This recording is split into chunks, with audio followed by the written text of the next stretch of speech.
Welcome to the Bhagavatam. Today, I have something very remarkable for you, and I would like you to really pay attention and try to understand the depth of what we're going to talk about. For most of us, safety is one of the most important things in our lives. And it's like a primal need, right? We all need to be safe. And to do that, we work hard. We have food, to have shelter, to own a home, to ensure our future, the future of our children. We devote our entire life to this endeavor. And then we die, and we leave everything we worked for behind. The question before us is, how can we find lasting safety? Because this earlier scenario I just described is not lasting. It's temporary at best.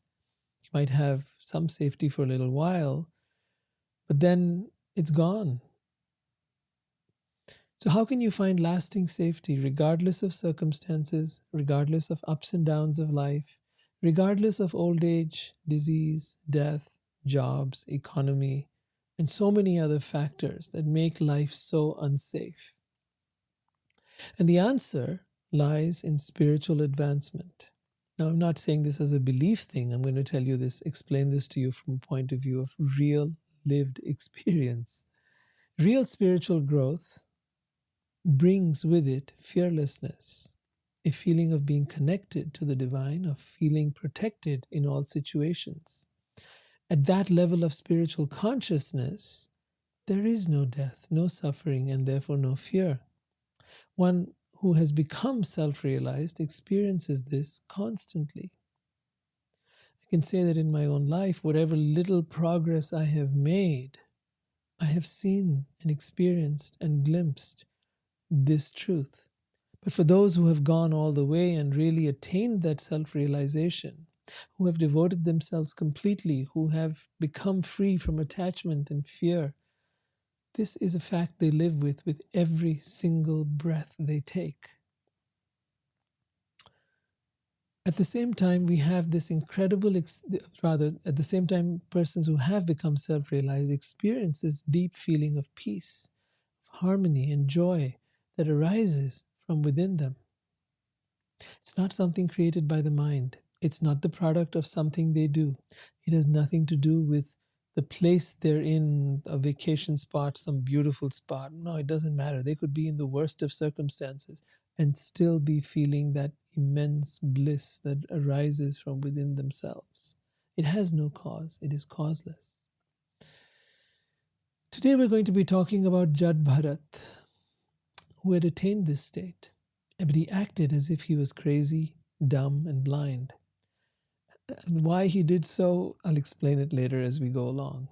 People made fun of him, and they didn't identify, he didn't identify with the body or the ego, so it didn't bother him, that people were mocking him, making fun of him, thinking he's stupid. Didn't care, didn't matter. There was no ego to defend. Some people thought him to be less than human, and then they decided to kill him as an offering to Goddess Kali, some gangsters. Right? And so what happened next? I want you to watch the video as discuss this further, and as we begin to explore how he found true safety, right? And what that looks like and how it feels and what that experience is and where it arises from. So let's go into the video today, and let's get started.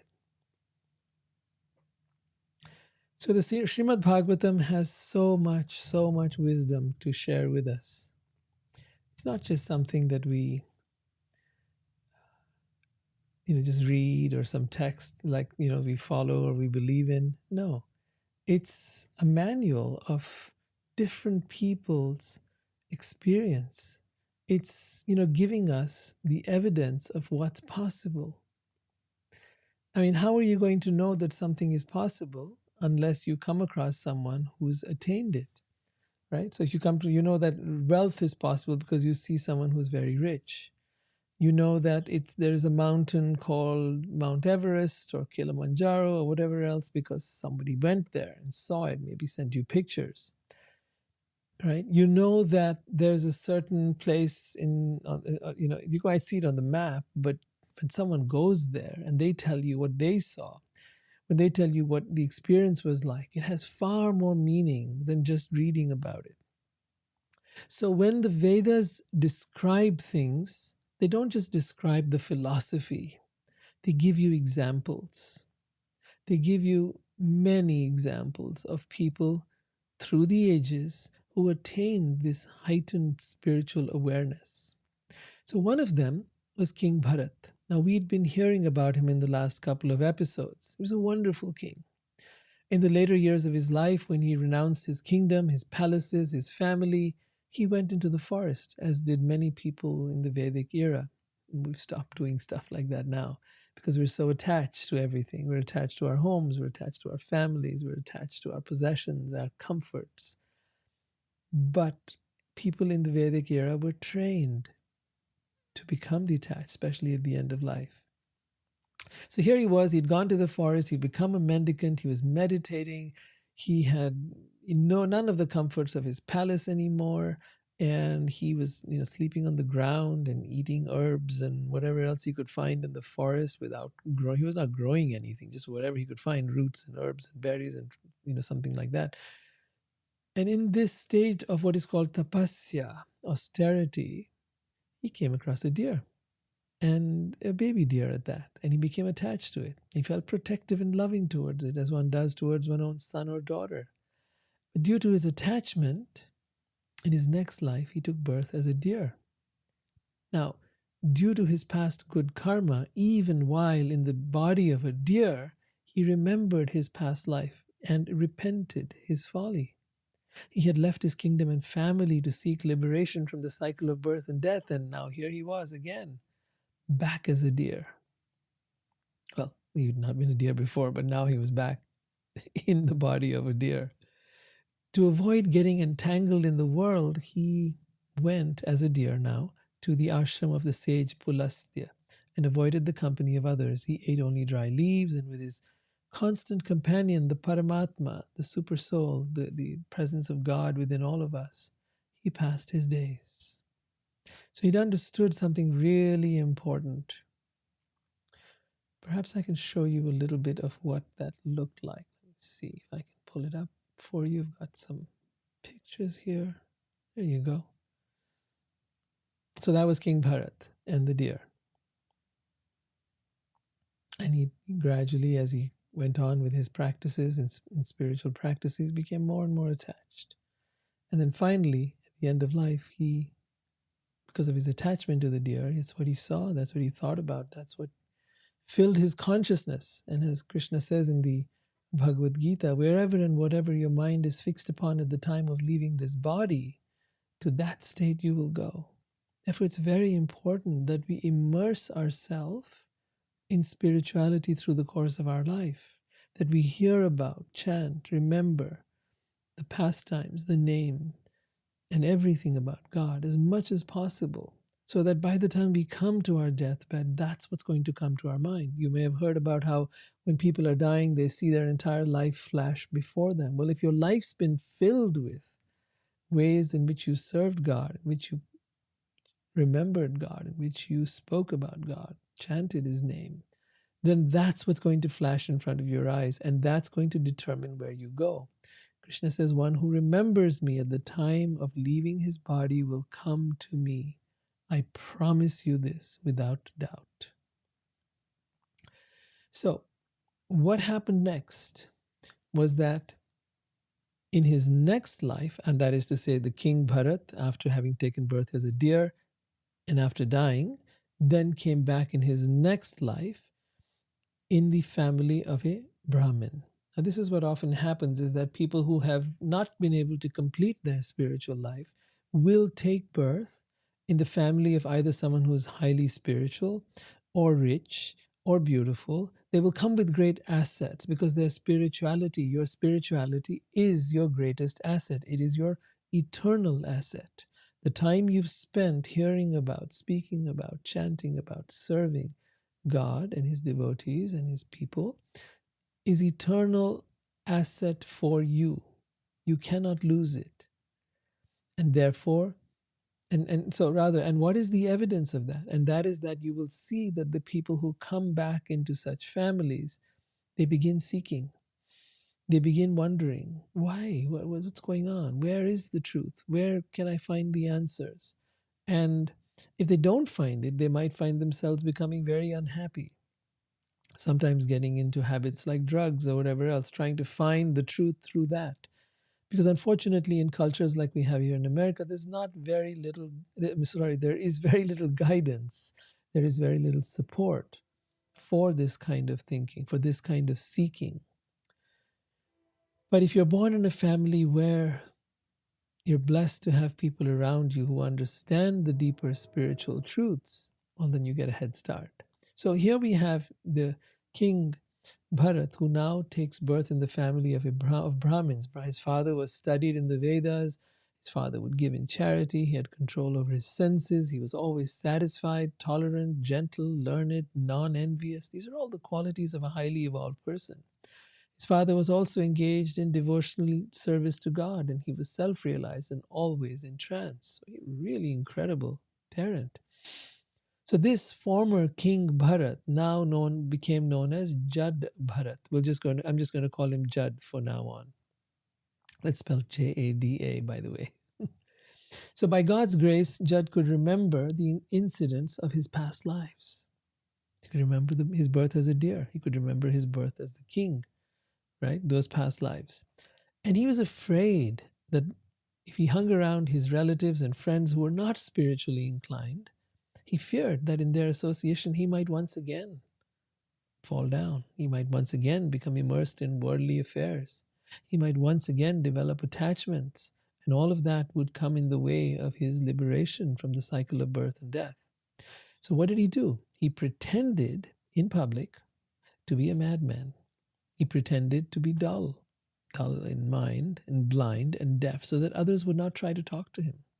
Within his mind, he was always thinking of the lotus feet of God and chanting his glories, which saved one from the bondage of karma.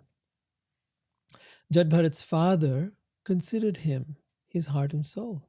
Somehow his father felt his energy. He understood him, though consciously there was no proof that there was anything good or special about this boy.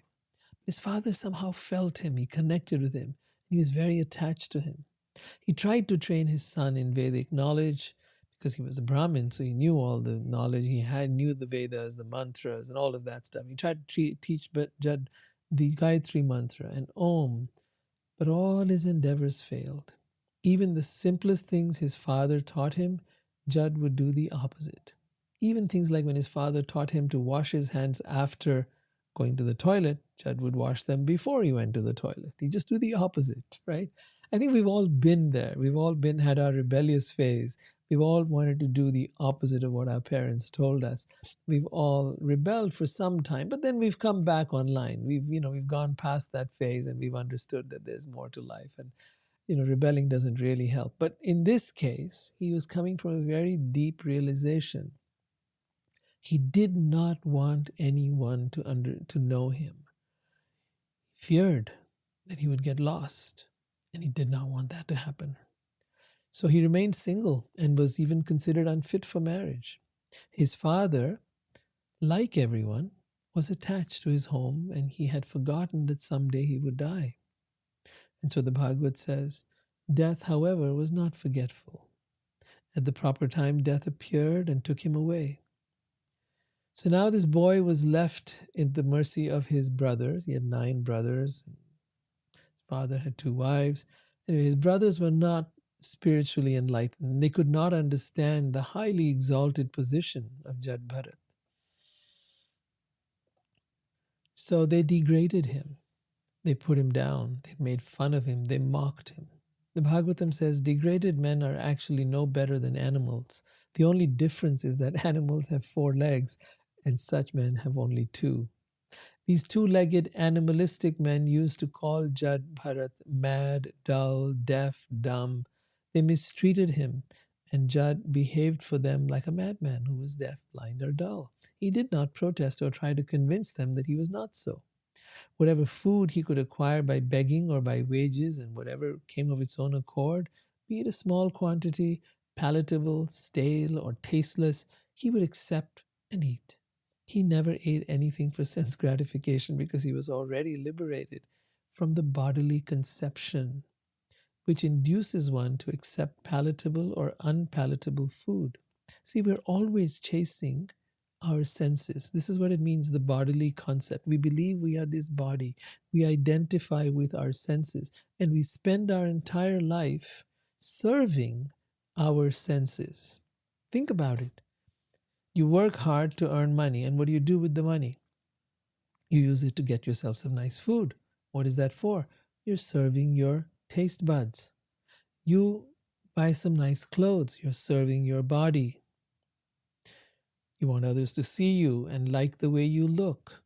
So you're serving your eyes or their eyes, right? You get some nice sounding things, your nice TV, nice furniture. You want to make a nice house. And I'm not saying any of these things are bad. I'm just pointing out that we are constantly serving our senses in one way or another, always seeking in some way to gratify them. And the result is we have no time for anything else. We have no time for God. We have no time for spirituality. We have no time for self-realization. I remember a poem that I read back in the 4th grade, actually. We were taught, I thought it was Wordsworth, but I think it's a different poet. He said, "What is this life if so full of care, so full of worries? We have no time to stop and stare, no time to stand beneath the boughs," meaning the trees, "and stare as long as sheep or cows." He's pointing out how the sheep and the cows, they have time, but we have no time. We're so full of worry, so full of anxiety, so full of, I've got to do this and I've got to do that and I've got to go here, I've got to go there. Always, even on our days off, even when it's the weekend, we're constantly busy. Oh, I got to mow the lawn. Oh, I've got to clean the house. Oh, I've got to do this. I've got to do that. Boom, there's the time's all gone. And then we say, I have no time for these things. So Jada Bharata was making it a point that he didn't want to get entangled. He was full in transcendental consciousness and was unaffected by the dualities arising from the bodily conception. So here's another point. The dualities arising from the bodily conception. So when we are identified with the body, what is it we think? Oh, it's too hot. Oh, it's too cold. I need to change that. That's why we have the weather app. And we can look it up and we can figure out what we need. Maybe I need an extra sweater. Maybe I need, to wear a t-shirt, whatever it is according to the weather, a raincoat, an umbrella. We're also worried about food. We're also worried about our shelter. We're also worried about paying the rent on time. There are so many things. These are the dualities arising from the bodily conception. So not only are we serving the body, we're caught up in the dualities of heat and cold, of good and bad, of like and dislike. I like this food but don't like that food. I like this clothing but not that clothing. I like this and not that. I like this person and not that person. We're constantly caught up in this and not realizing that being in duality means being trapped by your mind. Your mind is constantly either liking or disliking, either agreeing or disagreeing, or evaluating this is good or this is bad, constantly. And we're caught up in that. It's telling us we are good or bad. We did the right thing or the wrong thing. We should have done this or we shouldn't have done that. Every moment of our time is spent in this duality. To get out of this, to get out of the control of the mind and the body over us, is called liberation. Even right here, it's not about going to some heaven and then becoming liberated out there. No, it's becoming liberated right here, in this world right now.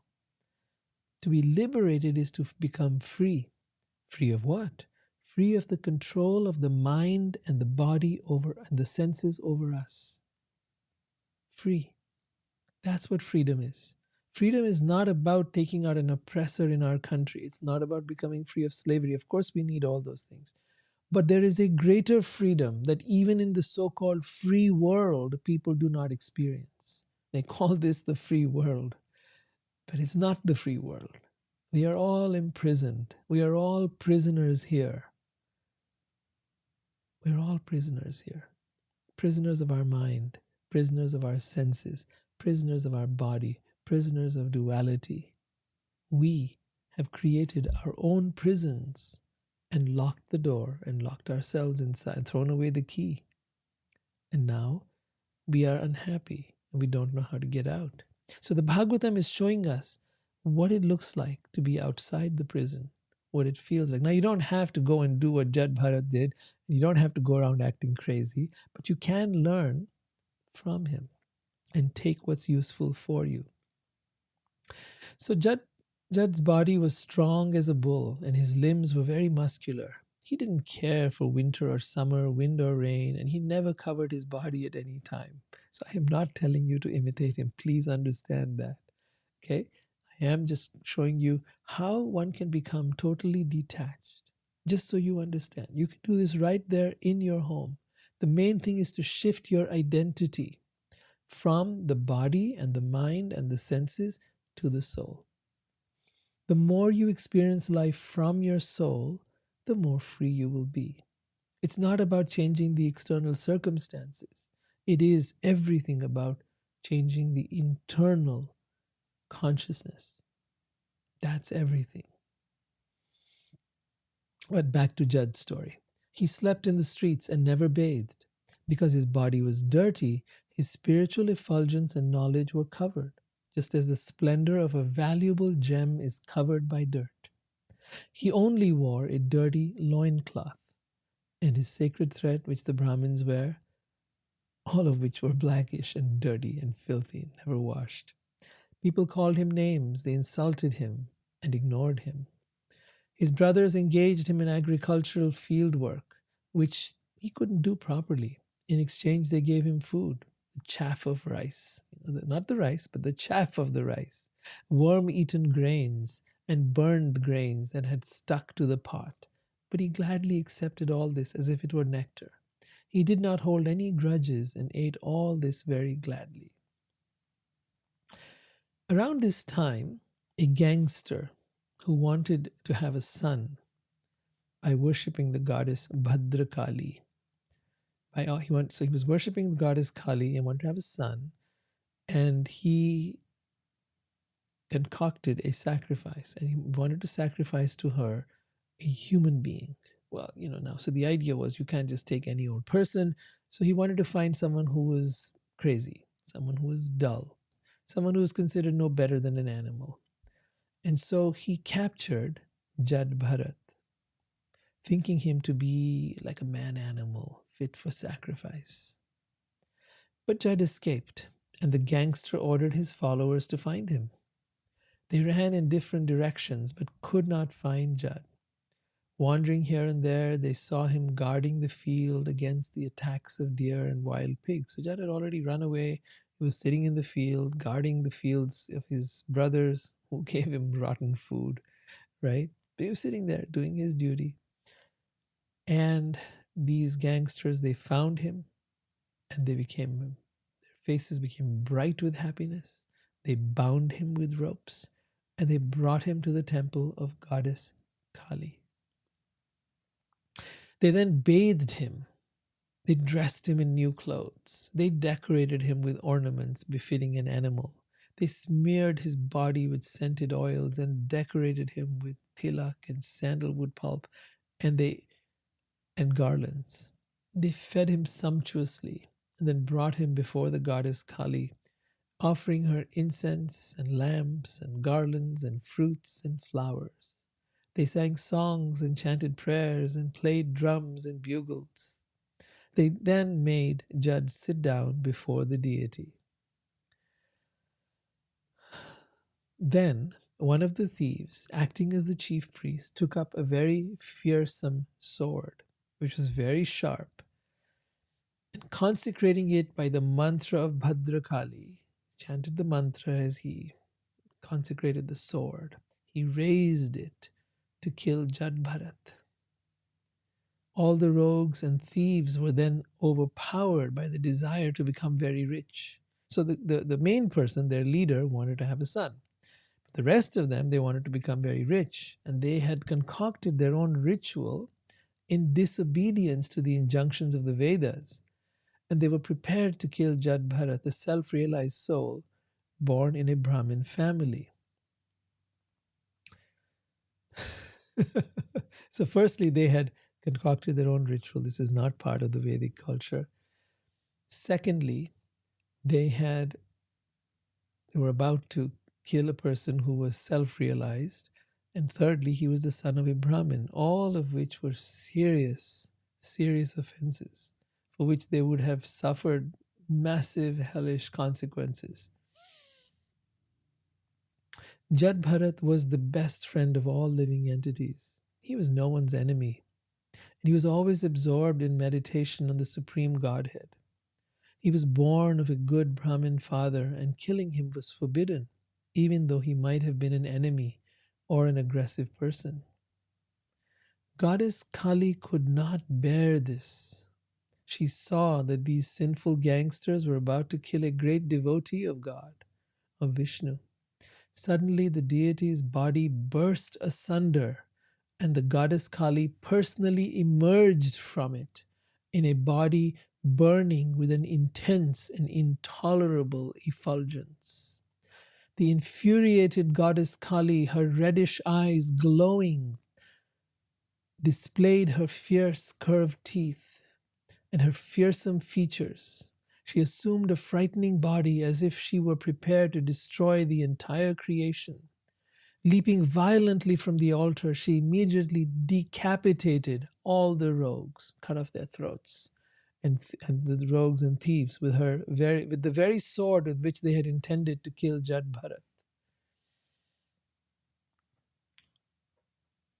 Here's a picture depicting that scene.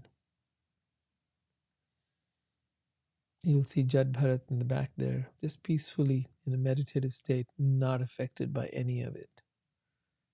Because he's not in the bodily concept of life. He's not attached to this body. He's not attached to this world.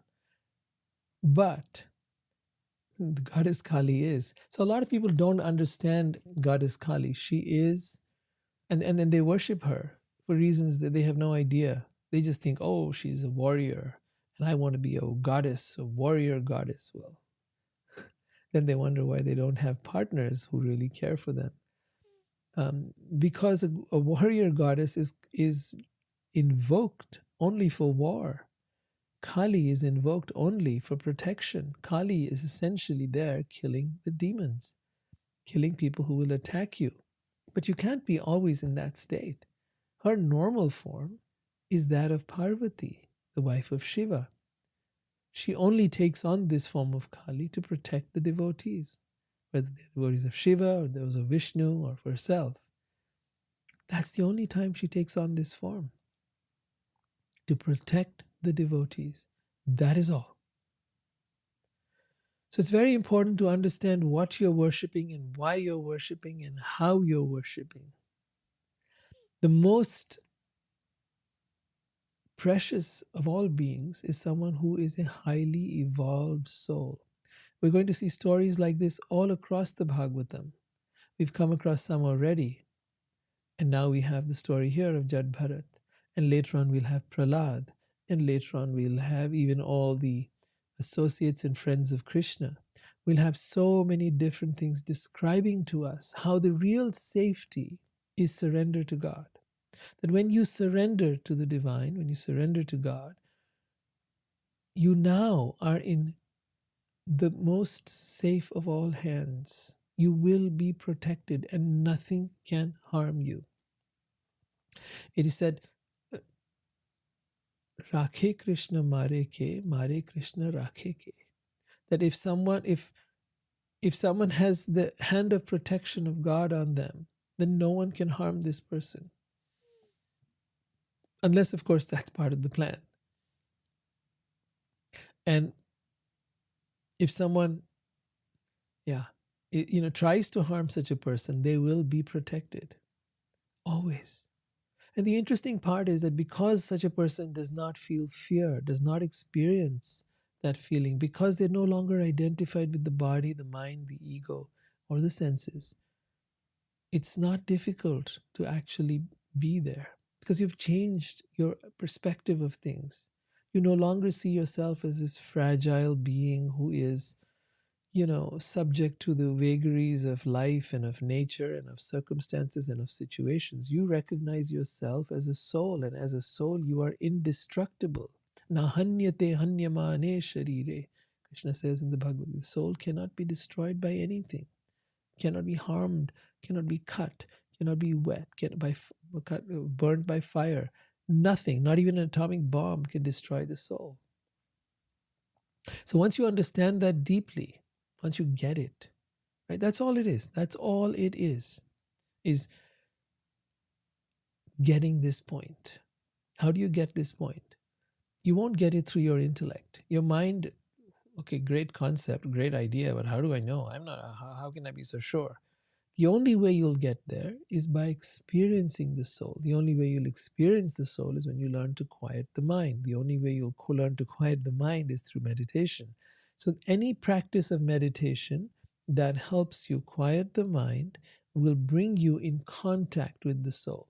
You will experience a feeling of timelessness, a feeling of fearlessness, a feeling of expansiveness, a feeling of love, a feeling of joy, a feeling of harmony, a feeling of peace, for no reason at all. Nothing has happened, but you feel, because that's the very nature of the soul. And whenever you contact it, that's its nature. It doesn't matter if it's a good day or a bad day. Doesn't matter if things are, the economy is going up or down. Doesn't matter if there's COVID, and it doesn't matter if there's any other natural disaster around. Doesn't matter. Doesn't matter if someone's out to kill you at that time. Completely not bothered, right?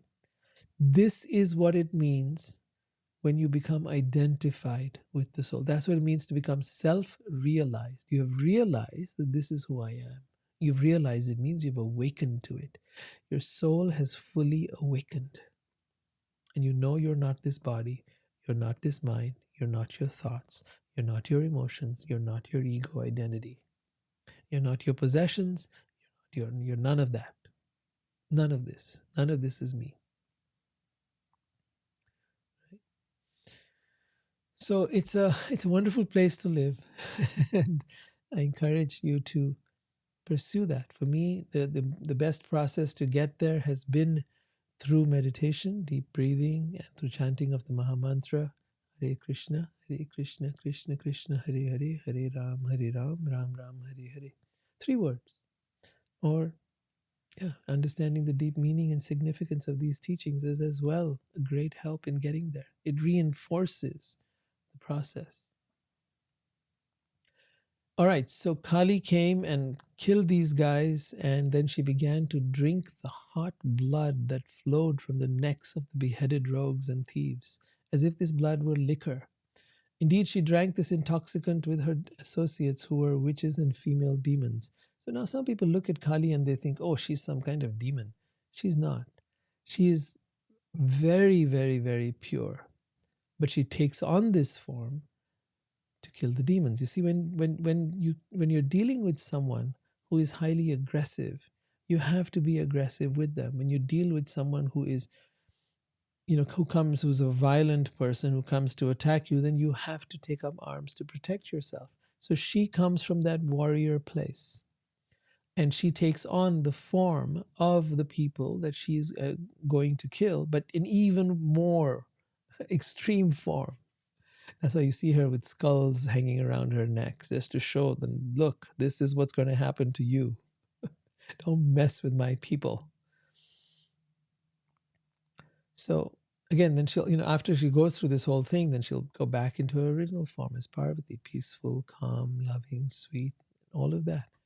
So I think every person needs to have access to this aspect. It is, and I remember in my teaching, they said in spiritual psychotherapy, they said how every woman needs to have access to that part that they call the bitch. That is to say, not all the time. You have to be very careful. But if someone's coming to attack you, then you need to know how to protect yourself.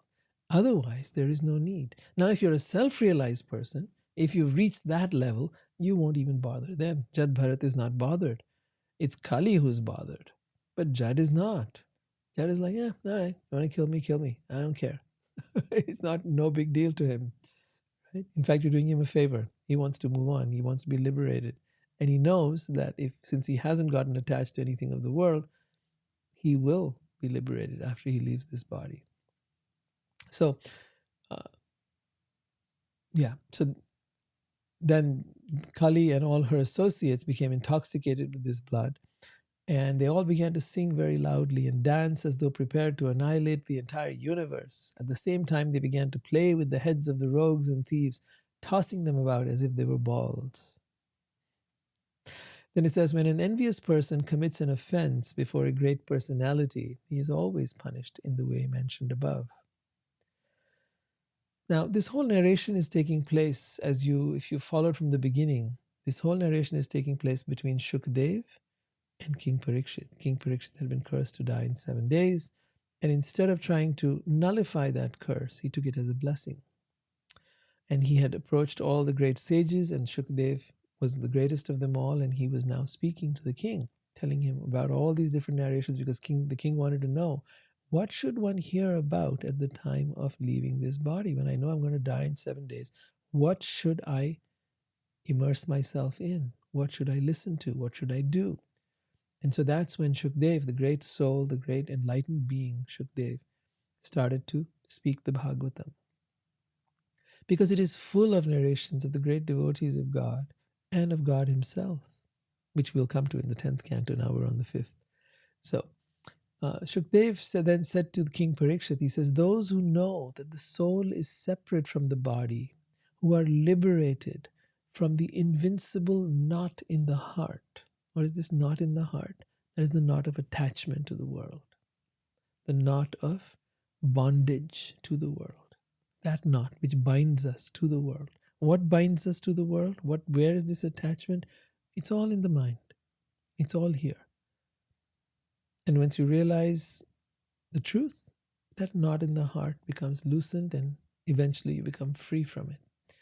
So those who know that the soul is separate from the body, who are liberated from the invincible knot in the heart, who are always engaged in welfare activities for all living entities, and who never contemplate harming anyone, are always protected by the Supreme Godhead, Vishnu, who carries his disc and acts as supreme time to kill the demons and protect his devotees.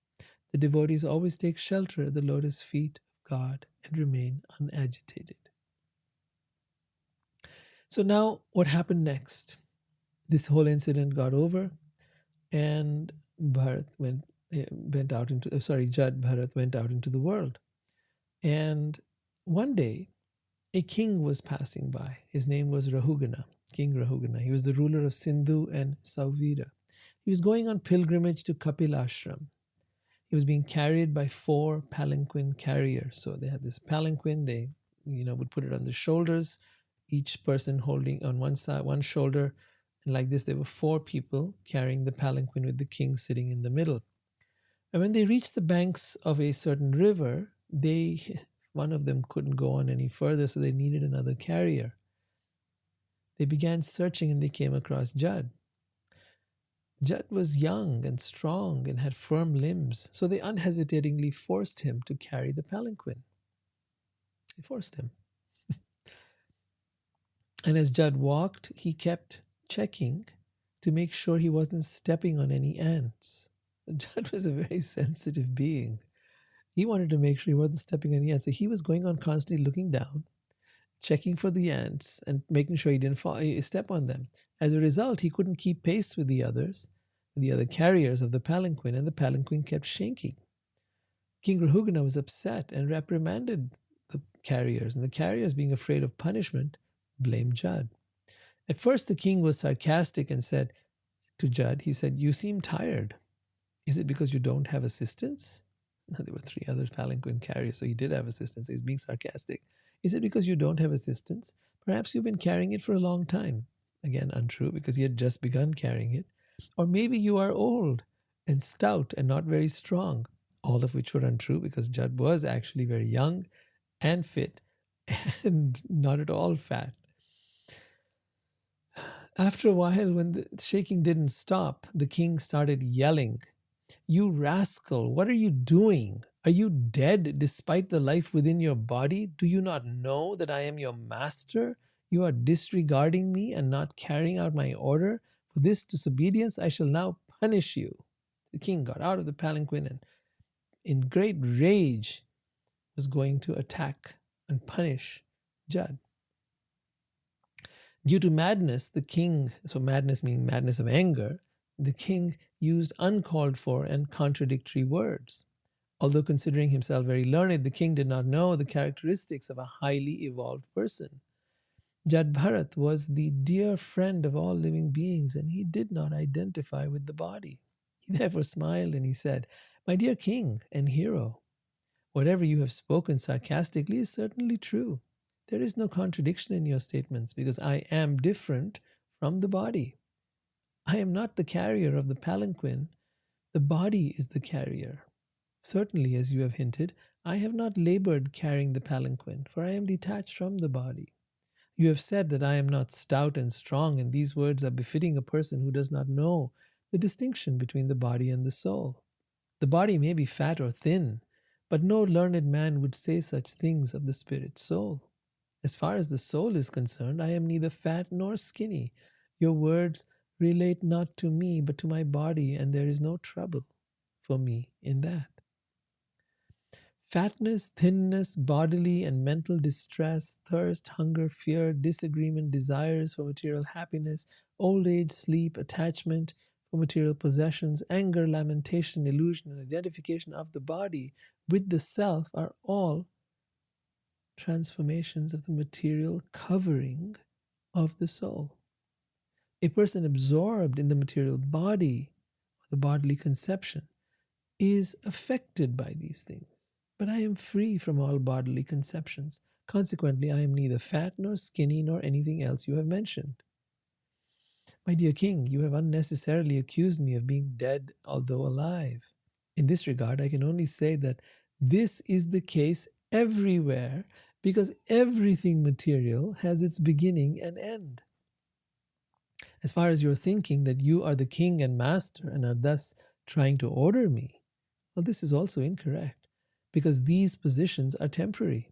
Today you are a king and I am your servant, but tomorrow the position may be changed and you may be my servant and I your master. These are temporary circumstances created by providence. My dear king, if you still think that you are the king and that I am your servant, you should order me and I should follow your order. I can then say that this differentiation is temporary, differentiation of king and master and servant, and it expands only from usage or convention. I do not see any other cause. In that case, who is the master and who is the servant? Everyone is being forced by the laws of material nature. Therefore, no one is master and no one is servant. Nevertheless, if you think you are the master and that I am the servant, I shall accept this. Please order me. What else can I do for you? My dear king, you have said, "You rascal, you dull, crazy fellow, I am going to chastise you, and then you will come to your senses." In this regard, let me say that although I live like a dull, deaf, and dumb man, I am actually a self-realized person. What will you gain by punishing me? If your calculation is true and I am a madman, then your punishment will be like beating a dead horse. There will be no effect. When a madman is punished, he is not cured of his madness. King Rahugana had great faith in discussions of the absolute truth. Being thus qualified, he heard from Jada Bharata. His material conception of life, of himself as a king, was destroyed, and he immediately descended from his palanquin and fell flat and prostrated himself on the ground with his head at the feet of Jada Bharata, and begged that he may be forgiven for his insulting words against the great Brahman. The king said, "O Brahmin, you appear to be moving in this world, very much covered and unknown to others. Who are you? Where do you live? Why have you come to this place? Is your mission in coming here to bless us? Please let me know who you are. My dear sir, I am not afraid of anything or anyone, the king said, but I am afraid of offending a Brahmin. I am very much afraid of this. O great saintly person, it appears that the influence of your great spiritual knowledge is hidden. You have spoken words approved by the yogic process, but I am unable to understand what you have said.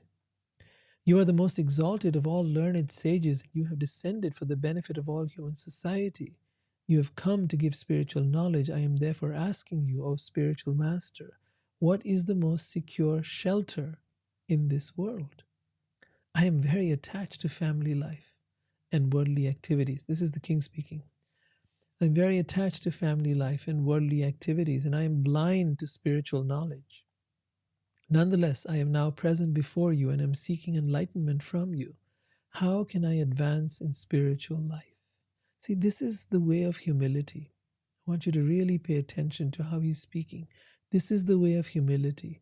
This is the way of inquiry. This is the spirit in which one inquires from a highly evolved being. Arjun did the same thing when he approached Krishna. He says, I am confused about my duty. I do not know what to do. I am bewildered. Please help me. So that's the spirit in which one approaches such a highly evolved being. Deep humility. You think you know, well, then why should anyone bother telling you anything? Because you already think you know. You have to become empty, like an empty cup. Like this cup, when it is empty, then you can fill it with something. But when it is full, you cannot give it anything. It will overflow, right? The king continued, My dear sir, you have said that designations like bodily fatness and thinness are not characteristics of the soul. That is incorrect. So now he's arguing with him a little bit. And you notice even in the Bhagavad Gita, Arjun is arguing with Krishna. He's with deep humility, but definitely presenting their point of view. So the king says, You've said that these designations like bodily fatness and thinness are not characteristics of the soul, but that is incorrect because designations like pain and pleasure are certainly felt by the soul. You may put a pot of milk and rice within fire, and the milk and rice are automatically heated one after the other. Similarly, due to bodily pains and pleasures, the senses, mind, and soul are affected. The soul cannot be completely detached from this conditioning. Now, you may, as you hear him, you may think, well, this is some pretty sound argument. This is some really good stuff that this guy is saying, the king. And what's going to be really interesting is I'm going to need you to ponder these questions because the answers will only come next time. So I'm sorry, it would have taken too long to give you the answers. There is a lot that Jada Bharata replies. But the king continues here. He says, My dear sir, and he presents all his doubts now. He says, My dear sir, you have said that the relationship between the king and subject or between master and servant are not eternal. But although such relationships are temporary, when a person takes the position of a king, as his duty, it is to rule the citizens and punish those who are disobedient to the laws. By punishing them, he teaches the citizens to obey the laws of the state. However, if one is engaged in his own occupational duty as ordered by the Supreme Lord, his sinful activities are certainly diminished. He's giving all the worldly arguments, just like Arjun gave all kinds of worldly arguments to Krishna. He says, they're my relatives, they're my family, I can't kill my family. These are the kind of arguments Arjun was presenting to Krishna in the beginning of the Bhagavad Gita. Similarly, you see here Maharaj Rahugana, King Rahugana, presenting all these arguments. He continues, whatever you have spoken appears to me to be contradictory. O best friend of the distress, I have committed a great offense by insulting you. I was puffed up with false prestige due to possessing the body of a king. For this I have certainly become an offender. Therefore I pray that you kindly glance at me with your causeless mercy. If you do so, I can be relieved from sinful activities, from karma brought about by insulting you. You are the friend of the Supreme Godhead, he says, who is the friend of all living entities. You are therefore equal to everyone, and you are free from the bodily conception. Although I have committed an offense by insulting you, I know that there is no loss or gain for you due to my insult. You are fixed in your determination. But I have committed an offense. Because of this, even though I may be as strong as Shiva, I shall be vanquished without delay due to my offense at the lotus feet of a Vaishnava, or a devotee of Vishnu. This is very true. Chaitanya Mahaprabhu calls this the mad elephant offense. That is to say, if someone is offensive towards a devotee of God, that is to say, puts them down, tries to humiliate them, tries to in some way degrade them, that person, their spiritual life goes for a toss. It's called, that's why he calls it the mad elephant offense. It just destroys, like a mad elephant comes into a field and destroys everything in that field. Similarly, a person who is offensive to a devotee of God, a true, sincere devotee of God, creates the highest offense of all. Because you see, when you love someone and someone offends the person who you love, then that's worse than if you were to insult them. Way worse. Say if you're married to someone, you have a spouse, you have kids, and someone offends your kid, insults them, abuses them. Well, to you, that's even worse than if they'd offended you. And to God, it's even worse if you offended his devotee than if you offended him directly. He can handle your offense. You can be mad at God. You can curse out God. You can say whatever you want. He's okay with that. Doesn't matter. Doesn't bother. But you offend his devotee. Oh my God. There's no getting out of that one. So Krishna says, even if a person may perform the most sinful or heinous of acts, but if he is my devotee, if he is rightly resolved towards me, he is to be considered saintly.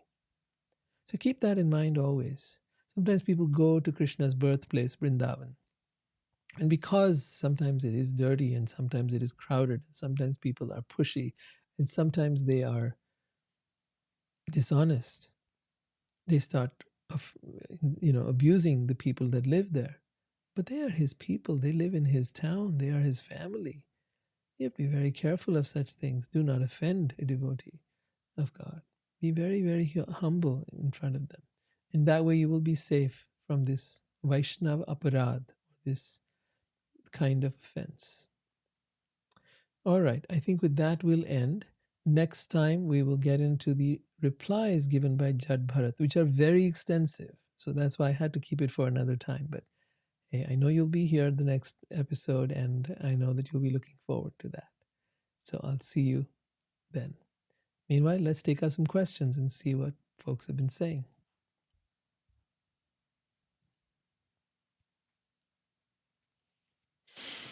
All right.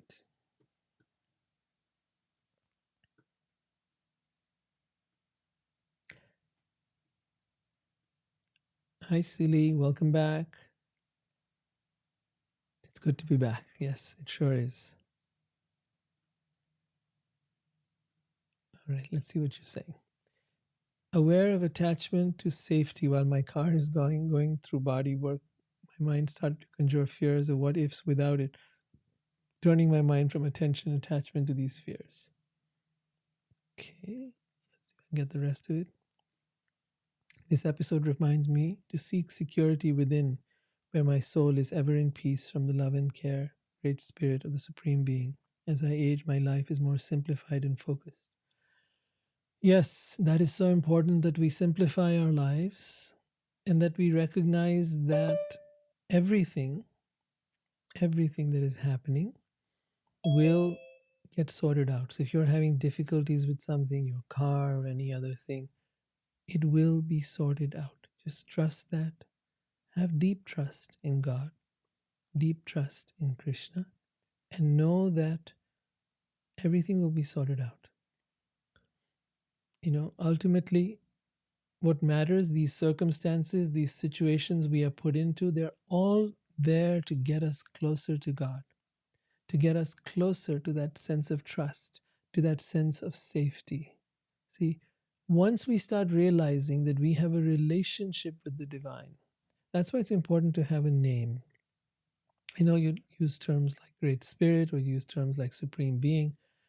I also use that sometimes to help people out with that. But if you can have a name by which you call someone, like if I called you, hey person, right?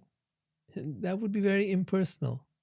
But if I called you by name, and if in that name I had a certain reverence or a certain emotion, well, then that's a whole different way of addressing somebody. So, yes, you can use general terms like God or so, but I'm encouraging you, have a relationship. Have a relationship with God. And in that relationship, you will find that sense of safety. Because if there is no relationship, then who are you calling on? I mean, you may be calling on, but why should that one be there for you? Right? Why would that divine spirit be there holding your hand through the way? When a child knows that its parent is there, it feels safe. And even when you have a dog, the dog feels safe in your presence. It will bark at everybody else, right? So it's very important to know that to develop a sense of safety and security in the world, to develop a feeling of knowing that you are taken care of and protected, it is important to establish a relationship with the divine. Use the names of God. There are so many. Vishnu has 1,000 names. They are known in the Vishnu Sahasranam, 1,000 names. Krishna has so many names. Krishna is, of course, the highest form of the divine because he's the embodiment of love. And love is the highest energy in consciousness in the universe. So if you really want that highest relationship of all, if you want that highest love of all, then build a relationship. And in that you will feel you are never alone. You will feel, this is my experience now, that Krishna is always with you. You're always protected. You're always safe. This has been my experience, and this has come from building that relationship. It has come from having that trust that no matter what circumstances I faced, up or down, everything worked out. Everything worked out. And so I knew and developed over a period of time that feeling of trust. I would see difficult situations come up, and then I would see them dissolve and melt away. And somehow things would get sorted out. Sometimes the way I want to, sometimes not the way I want to. But overall, it was for the best. I learned to trust that. I learned to see that. So I encourage you to develop that connection. It is beautiful and sweet and tender. It produces a feeling of great safety in this world, in a world that is by nature unsafe. The body is unsafe. Time is never on our side. It's always, wearing our body down, wearing our cars down, wearing our things down, right? Making everything kind of go towards entropy, sort of collapsing everything. But if we have that trust, then we somehow rise above it. We become like that airplane that's flying above the clouds. And no matter how much it's raining, you're above the clouds. You know it's raining. You know the problems are happening, but you're flying above the clouds and it doesn't touch you.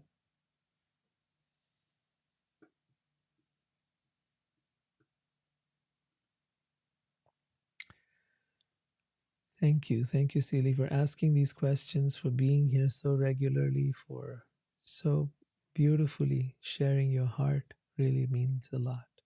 Thank you so much. And thank you to the others as well, to Ray and Krisha and Seema and our mom, who've been tremendous supporters of this work that I'm doing here, which has been going on for the last few years. Thank you all for being here. And thank you for those who've been listening in on the YouTube channel. And for those of you that still aren't there, please make sure you go to Spiritual Wisdom channel and subscribe, and make sure that you're regularly checking out, even especially if you missed any of the episodes. They're all there in a playlist called Ancient Spiritual Wisdom Podcast. Ancient Spiritual Wisdom Podcast. So yeah, I'm creating this as a podcast as well. It'll eventually be on all different platforms, but gradually getting there. Takes a little time. All right, we'll end with that. Thank you so much. Thank you for being here. Thank you so much, all of you. Hare Krishna. Jai Shri Krishna.